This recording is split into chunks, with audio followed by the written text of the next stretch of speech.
BC 大學嘅粵語課程今年咧係成立10週年紀念，由最初聘用1名講師專門教授語言課程，到而家已經有4名嘅教學人員咧係教授唔同程度嘅語言以及文化嘅課程啊。今日我哋請嚟粵語課程嘅主任白文傑 Raymond 同我哋講係有關嘅問題嘅。咁 Raymond 知道 BC 大學嘅粵語課程咧，其實今年慶祝10週年啦，有好多嘅安排，有好多嘅計劃嘅，可唔可以同我哋講下有啲乜嘢嘅慶祝計劃安排咁咧？好啊，10週年啦，其實係今年2025年9月，我哋先至正式可以算在第10年咁樣，咁所以我哋都計劃由嗰個時候開始咧，我哋會有一連串嘅慶祝活動啦，主要就係譬如去回顧一下我哋過去同學生即係佢哋所學習嘅成果啦，咁我哋會有啲講座啊，有啲學生佢哋嘅學習成果嘅分享啊，一啲展覽啊，咁同埋一啲文化活動啦，我哋都想同學校甚至校外嘅單位、社區人士啦，去一齊去，即係都慶祝呢個一小步啦咁樣。咁當然我哋亦都會展望將來，咁所以都希望我哋會有啲嘅討論啦，特別係從學術嘅角度。咁我諗我哋最終咧去到明年嘅6月啦，即係去到結尾嘅時候，我哋會有一個咧嘅國際性嘅學術會議，其實都係我哋第2次去辦㗎啦。咁啊，希望呢次有更多嘅人去參與，同我哋探討下即係粵語嘅過去、現在同將來啦。嗱，記得10年前你初成立呢個粵語學分課程嘅時候咧，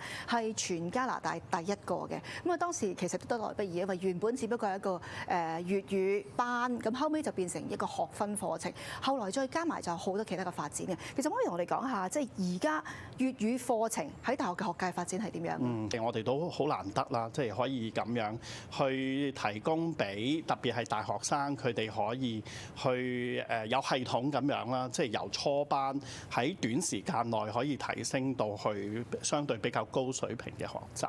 咁同埋我哋都睇住咧，其實即係話10年唔長又唔短，但係我哋都睇到成個世界發展都變化好大。咁我哋亦都見證住咧，即係喺呢度。首先我哋講下呢度本地嘅人口咧，即係嗰個語言嗰個結構其實都有啲變化嘅。咁我哋又好彩又睇到，譬如加拿大嗰個嘅人口普查個數據，亦都咁啱喺呢段時候俾我哋睇得更加清楚。佢而家都有好清楚講明佢粵語同埋普通話中文嗰個使用咧，係而家可以分開我哋睇到嗰個變化。咁我哋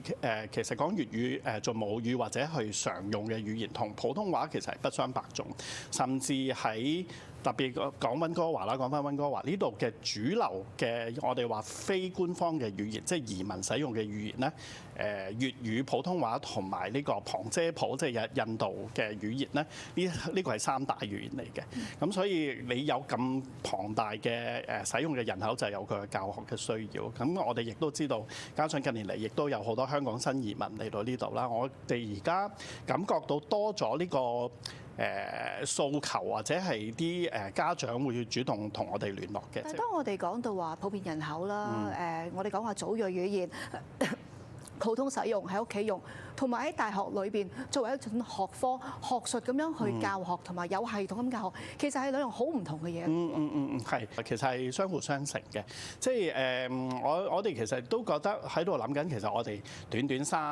3年咁樣，係咪真係可以令到一個大學生由粵語唔流利變成突然間好流利咧？咁其實都唔係一步登天。但係咧，起碼呢個係一個等大家意識到啊，即係呢個語言嗰個重要性。嗰個語言態度其實好緊要啦。我哋其實都希望，即係無論嗰個學生學得點樣，但係佢都會繼續去秉承住呢一個嘅精神，即係佢對於覺得粵語其實係我嘅身份嘅一部分，我仍然希望喺家庭或者甚至我工作上面可以使用嘅時候咧，咁當大家有呢個意識嘅時候，其實就會促成好多事嘅發生。我哋都覺得其實我哋呢個粵語課程嘅存在，亦都係有呢一個好重要嘅象徵性嘅意義咯。見到喺過去10年嘅發展啦，由最初你加入嘅時候，你係唯一第一個嘅講師，就係搞啲語言課程，到後來咧有啲客席嘅講師啊，亦都有更多嘅講師係教歷史啊、教文化，甚至係流行文化、文學、有音樂、有電影都有喺裏邊嘅。